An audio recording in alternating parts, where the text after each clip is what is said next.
ധർമ്മ പ്രമാണം. ധർമ്മപ്രമാണ വ്യൂവേഴ്ஸுக்கு ஒருக்கா கூட ஸ்வாகதம். வாத்தியார் பர்த்தா இருக்கா பாரியை இல்லை, பாரியை இருக்கா பர்த்தா இல்லை.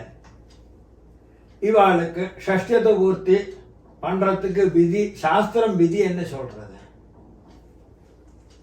ഇതില് ഒരു കാര്യം தெரிஞ்சுക്കേണ്ടത്, മനുഷ്യനോട് ആയുസ് വന്ന് നമുക്കൊന്നും ചൊല്ലപ്പറ്റാതെ இந்த കാലത്തില്.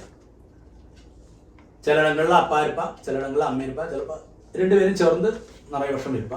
എല്ലാം ഭഗവാനോട് അനുഗ്രഹം നടത്താം.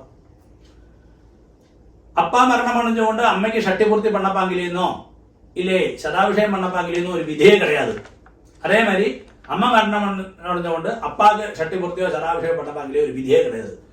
ആര് സെപ്പറേറ്റ് ആയിരുന്നാലും ശരി, അവൾക്ക് ധാരാളം അമ്മയാനാലും അപ്പാനാലും ഒറ്റയ്ക്ക് ഇരുന്നാൽ കൂടി സെപ്പറേറ്റാ. അതായത് ഒരാൾ ഇല്ലേ ചൊല്ലിയിട്ട് ഷട്ടിപൂർത്തിയോ ശതാഭിഷേകം പണ്ണാക്കി ഇരിക്കപ്പാങ്കിലേ നടത്താം. ധാരാളം പണ്ണലാം. அதுதான் சாஸ்திரம் சொல்றது, அதுதான் அதோட விதி.